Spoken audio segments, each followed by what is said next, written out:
बेटी, मैं शहर जा रहा हूँ, शाम तक आ जाऊंगा। अगर मेरी सारी लकड़ियाँ बिक गई तो तुम्हारे लिए कोई अच्छा सा सामान खरीद लाऊंगा। आपकी मुराद पूरी हो बाबा, पर जरा होशियार रहना, क्योंकि बाजार में बहुत सारे लुटेरे लोग होते हैं। वहाँ कुछ लोग लूट कर पैसा बनाते हैं और कुछ लूट जाते हैं। लकड़ी बेचकर जल्दी से घर वापस आ जाना। मैं खाना बनाकर आपका इंतजार करूंगी। ठीक है बेटी, मैं तुम्हारी बात याद रखूंगा।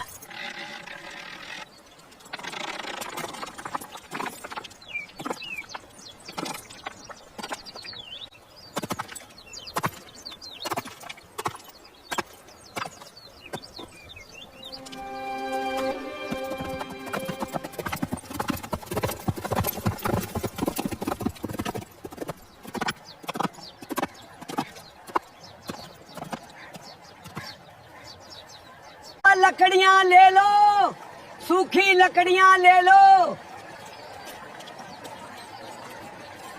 लकड़ियां ले लो, सूखी लकड़ियां ले लो।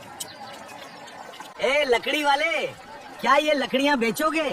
बिल्कुल बेचनी है साहब, लेकिन आप कीमत क्या देंगे? तुम ही बताओ, क्या कीमत लोगे? 2 रुपए दे देना। ये सौदा तो महंगा है।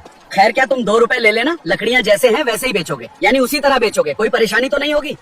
बेच दूंगा साहब, भला इसमें मुझे क्या परेशानी हो सकती है? तो फिर ठीक है, ये लो 2 रुपए और अपने इस मरियल ऊंट को लेकर मेरे पीछे पीछे आ जाओ। ठीक है साहब जी।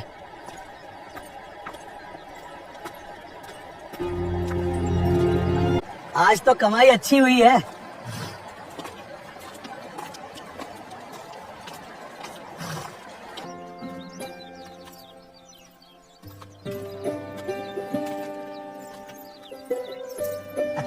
लकड़ियां यहीं छोड़ दो और तुम जाओ।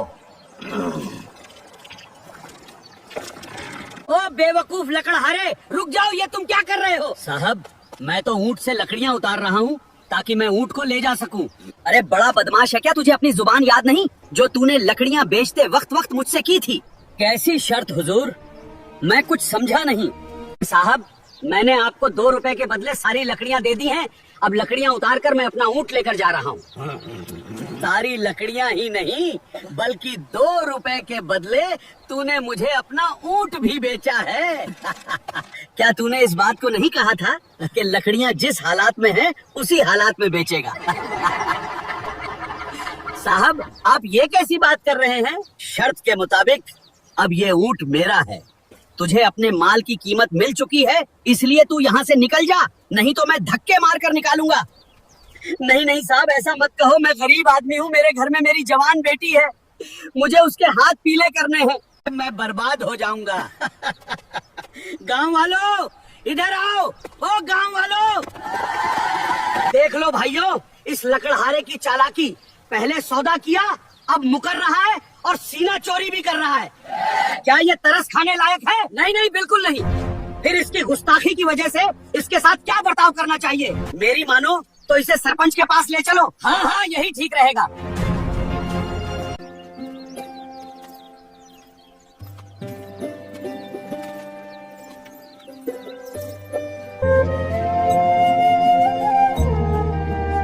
अपने सामान की पूरी रकम मिल चुकी है और सेठ ने शर्त के अनुसार पैसे दे दिए हैं, इसलिए कसूर तेरा है।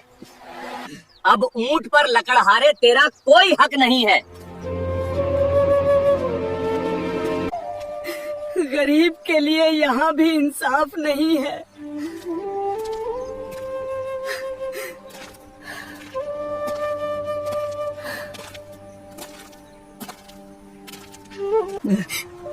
बाबा, सब ठीक तो है?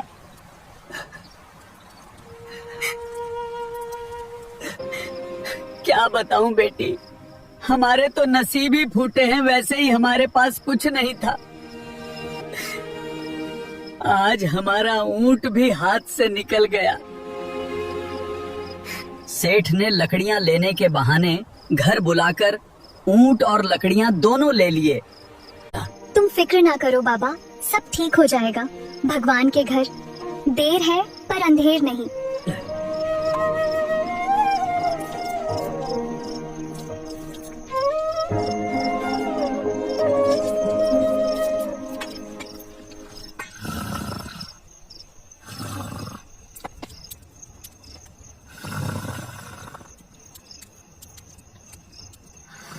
बुद्धा है।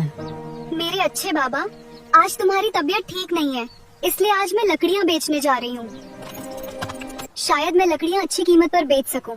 जैसा तुम ठीक समझो बेटी, जाओ, मैं तुम्हारे लौटने का इंतजार करूंगा।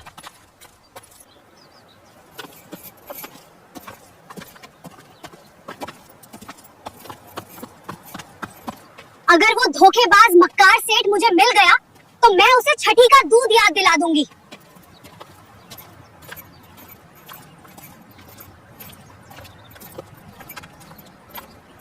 लकड़ियाँ ले लो, सूखी लकड़ियाँ, सस्ते में ले लो सूखी लकड़ियाँ।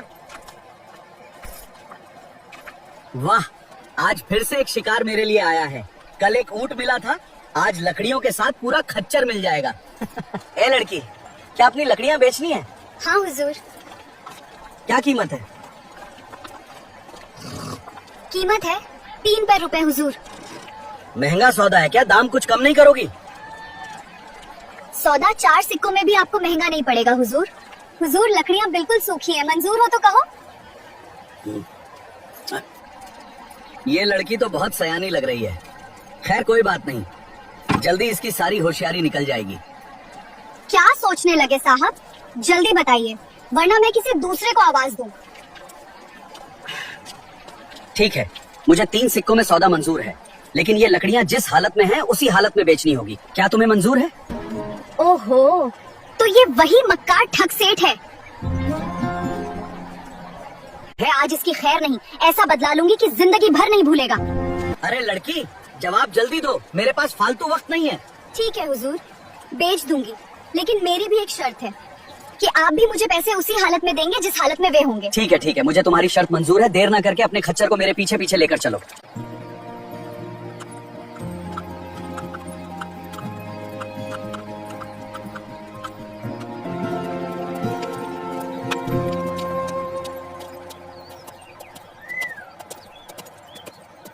हुजूर, लकड़ियाँ कहाँ रखूं?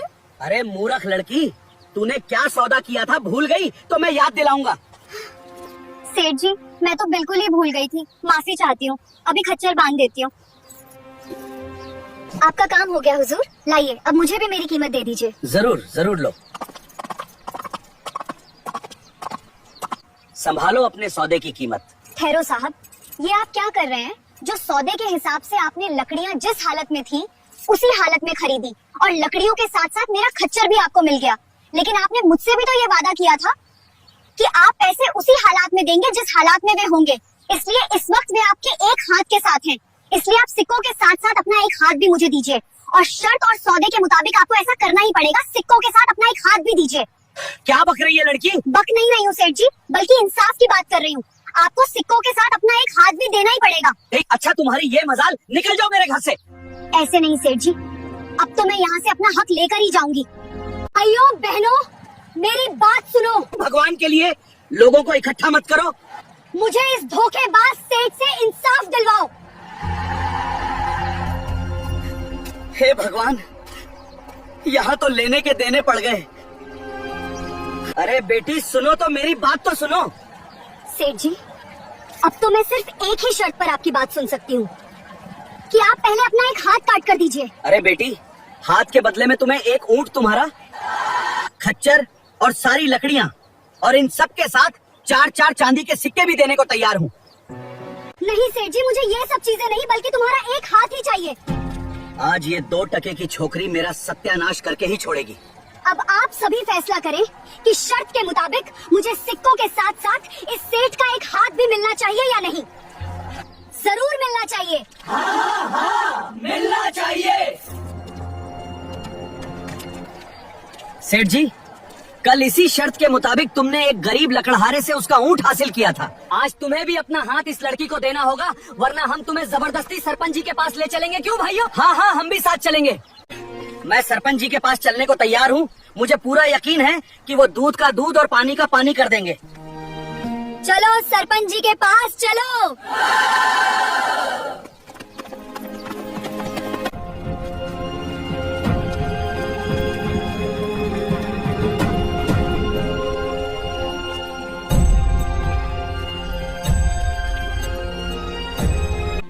मुझ गरीब के साथ न्याय कीजिए सरपंच जी।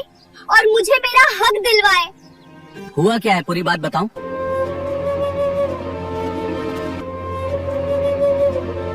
कसूर सेठ का ही है और तुम्हारी मांग जायज है, लेकिन बेटी तुम एक इंसान का हाथ लेकर क्या करोगी? अगर मेरी बात मानो तो हाथ के बदले जो कुछ भी ये सेठ दे रहा उसके अलावा एक घोड़ा और ले लो। नहीं सरपंच जी, मुझे तो शर्त के मुताबिक इसका एक हाथ ही चाहिए। बेटी ऐसी जीन मत करो। ठीक है हुजूर, जब आप कहते हैं तो मैं 50 घोड़ों के बदले में अपना दावा वापस ले सकती हूँ। नहीं हुजूर, मैं इसकी ये मांग कबूल नहीं कर सकता, ये कीमत बहुत ज्यादा है। सरपंच जी, अगर ये कीमत इसके एक हाथ से ज्यादा है तो मुझे एक हाथ ही कबूल है, लेकिन मेहरबानी करके आप देर ना करें और इसका एक हाथ मुझे दिलवाएं। घर में मेरे बाबा मेरा इंतजार कर रहे होंगे। कसूर तुम्हारा ही है। शर्त के मुताबिक अपना हाथ काट कर दे दो या फिर 50 सोने की अशरफियां दे दो, यही हमारा फैसला है। सरपंच साहब देता हूँ, अभी देता हूँ। ले चतुर लड़की, ये 50 सोने की अशरफियां, लेकिन ये मत समझना कि तू मुझसे ज्यादा होशियार है। सेठ जी, सच बात तो ये है कि मैं आपसे ज्यादा अक्लमंद हूँ, नहीं तो आजमा के देख लो। चिड़िया खुद ही जाल में फंसने को तैयार है, क्यों ना अब मैं दूसरी चाल चलकर अपनी 50 सोने की अशरफियां वापस ले लिए जाएं। अरे बेवकूफ लड़की, अगर तुझे अपनी होशियारी पर इतना ही भरोसा है तो लगा ले एक शर्त। हम दोनों सबके सामने एक एक अजीब किस्सा सुनाते हैं, जिसका किस्सा बिल्कुल झूठा माना जाएगा वही जीतेगा। मैं 500 सोने की अशरफियां दांव पे लगाता हूँ, बदले में तुझे 50 अशरफियां ही देनी होंगी। ठीक है सेठ जी, मुझे मंजूर है। लेकिन मेरी 2 शर्त तुम्हें और भी याद रखनी है। एक तो ये कि हम दोनों में से कोई भी एक दूसरे को झूठा नहीं कहेगा। दूसरी है कि यहाँ मौजूद किसी भी आदमी ने ये कह दिया कि ये वाकया सच्चा है तो फौरन वो हार कबूल कर लेगा। तो मैं इन दोनों शर्तों पर भी आपसे अक्लमंदी का मुकाबला करने के लिए तैयार हूँ। मैं और गांव वाले तुम दोनों के बीच फैसला करेंगे। अपना किस्सा सुनाओ। एक बार मुझे अपने घर में मक्के के 2 दाने पड़े हुए मिले। मैंने उन्हें खिड़की से बाहर फेंक दिया, लेकिन कुछ ही दिनों में उन दोनों दानों से एक हफ्ते भर के सामने मक्के के पौधे इतने बड़े और ऊंचे दरख्तों के रूप में उग गए कि उसका एक जंगल सा बन गया। उस मक्के के जंगल में अगर कोई ऊंट सवार या कोई मुसाफिर भी जाता तो कई कई दिनों तक भटकता रहता था। वो ऐसा घना मक्के का जंगल था, निकलने का रास्ता ही नहीं दिखाई देता था। एक बार ऐसा हुआ कि मेरी 10 बकरी मक्के के जंगल में घुस गई और सारी बकरियां खो गई। मैंने जंगल में घुसकर उन्हें बहुत ढूंढा, पर बकरियां का नामो निशान तक न मिला। जब फसल का काटने का वक्त आया तो मेरे नौकरों ने फसल काट ली, लेकिन फिर भी मेरी खोई हुई बकरियां नहीं मिल सकी। उसके बाद मैंने अपनी बकरियों का ख्याल ही छोड़ दिया। अपने लिए कुछ मक्के का आटा पिसवा के रख लिया और मैंने बाकी मक्का बाजार में बेच दिया। जितने की बकरियां थी, मक्के की फसल को बेचकर उससे डबल मुनाफा हो गया। एक दिन मैंने अपनी घरवाली से कहा, भगवान इतने दिन हो गए मक्के का आटा पिसाए हुए, लेकिन तुमने आज तक मुझे उसकी रोटियां नहीं खिलाई है। मेरी बीवी बोली, अभी बनाकर लाती हूँ। फौरन ही मेरी बीवी मक्के की रोटी और सरसों का साग लेकर आ गई। वाह, मजा ही आ गया। लेकिन अभी मैंने 2 लुकमे ही खाए होंगे कि अचानक मेरे मुंह से बकरी की आवाज आने लगी और मैं पूरी तरह से घबरा गया। इससे पहले कि मैं या मेरी घरवाली कुछ समझ पाते, एक बकरी मेरे मुंह से निकलकर कूद पड़ी। हम हैरान थे, ये क्या हो रहा है। पलक झपकते ही दूसरी, तीसरी और एक करके पूरे 10 बकरियां मेरे मुंह से निकलकर सामने चलने लगी। अरे, ये तो हमारे मक्के के जंगल में खोई हुई 10 बकरियां हैं। बस यही मेरा किस्सा खत्म हुआ। अब आप सब बताएं मेरा किस्सा कैसा रहा। मुझे तुम्हारे किस्से पर जरा भी यकीन नहीं हो रहा है सेठ। तुम्हारी कहानी बिल्कुल झूठी है। हाँ, सेठ की कहानी बिल्कुल झूठी है। ऐसा ना कभी हमने देखा और ना ही सुना। ऐसा कभी नहीं हो सकता। वाह वाह सेठ जी, दरअसल आपका किस्सा मुझे पूरा सच लगता है। आप जैसे सेठ लोगों के साथ तो ऐसे मामले आम बात है। तो मैं जीत गया। लाओ मेरी 50 सोने की अशरफियां मुझे दो और यहाँ से लंबी हो जाओ। ऐसे नहीं सेठ जी, पहले आप सब मेरा किस्सा भी तो सुन लो, फिर फैसला होगा कि कौन जीता और कौन हारा। ठीक है, तो सुनाओ तुम भी अपना किस्सा। एक बार मैंने अपने गांव के बीचों बीच गेहूं का एक बीज बोया। अगले दिन उस जगह पर बादलों तक ऊंचा गेहूं का पौधा निकल आया और उसकी छांव पहाड़ों पर भी पड़ने लगी। सब गांव वाले तारीफ करने लगे। जब गेहूं पक गए तो मैंने उन्हें साफ किया और बोरी में भरकर 10 घोड़ों पे लदवा दिया। भाई, अब तुम इन गेहूं को ले जाओ और शहर जाकर सारा गेहूं बेच कर आओ। मेरा भाई बहुत खुश हुआ और कहने लगा, बहुत अच्छा मेरी प्यारी बहना। मेरा भाई चला तो गया, लेकिन 5 साल तक मुझे उसकी कोई खबर नहीं मिल पाई। उसकी याद में हम सब बड़े गमगीन थे। पता नहीं मेरे भाई के साथ क्या गुजर रही होगी, अब किसको भाई कहाँ करूंगी। लेकिन सरपंच जी, अभी कुछ ही दिन पहले मुझे उड़ती हुई खबर मिली कि रास्ते में किसी आदमी ने उसे लूट पीट कर जान से मार दिया। हाँ हुजूर, बड़ी बदकिस्मत हूँ मैं। मैंने तो हथियारे को ढूंढ पाने की उम्मीद ही छोड़ दी थी, लेकिन किस्मत ने मेरा साथ दिया और मुझे उस हथियारे के बारे में पता चल ही गया। कौन है वो खूनी दरिंदा? वो मक्कार और कोई नहीं हुजूर, यही सेठ आदमी है जो सबके सामने खड़ा है। इसने अपने मक्के के जंगल में ही मेरे भाई को मार दिया था। नहीं नहीं, हम तुम्हारी बात को किसी तरह सच नहीं मान सकते। हाँ, इस लड़की की कहानी बिल्कुल झूठी ही है, ऐसा कभी सच नहीं हो सकता। सरपंच साहब, अगर मेरी बात झूठ है तो सेठ जी से ही पूछ लीजिए। क्या सोच रहे हो सेठ जी? जल्दी कहिए, मैं झूठ बोल रही हूँ या फिर सच? मेरी तरफ मत देखो सेठ जी, जल्दी से जवाब दीजिए, लड़की सच बोल रही है झूठ? रब करे तेरी जुबान कट के गिर जाए, झूठी लड़की, तू बिल्कुल झूठ बोलती है, बड़ी झूठी। इसका मतलब मैं चतुराई के मुकाबले में आपसे जीत गई। लाओ, मेरी 500 अशरफियाँ दीजिए मुझे। ये लो 500 सोने की अशरफियों की थैली और फौरन यहाँ से चली जा, वरना मैं इसी वक्त तेरी गर्दन दबा दूंगा, चाहे बाद में मेरे साथ जो कुछ भी हो। मैं तो जा रही हूँ सेठ जी, लेकिन मेरी 2 बातें अपनी जिंदगी में हमेशा याद रखना। पहली ये कि किसी भी कमजोर और गरीब पे जुल्म मत करना, और दूसरी ये कि किसी को भी कम उम्र समझकर उससे अक्लमंदी के मामले में शर्त मत लगाना, वरना वो तुम्हारी जिंदगी की सबसे बड़ी गलती हो सकती है।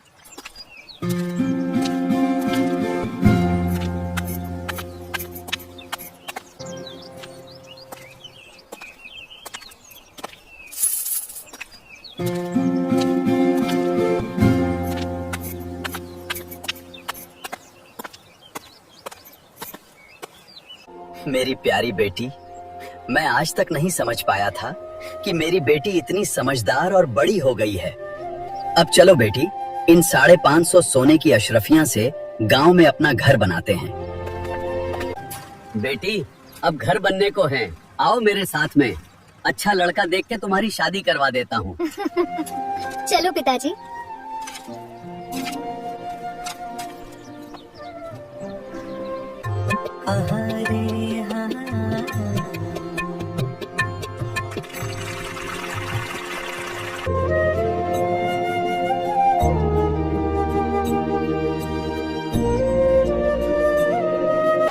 दोस्तों, आज की कहानी आपको पसंद आई हो तो वीडियो को एक लाइक व हाइप करें और अपने दोस्तों के साथ शेयर करें। और दोस्तों, कमेंट बॉक्स में जरूर बताएं कि आप ये वीडियो कहां से देख रहे हैं और आपका नाम क्या है।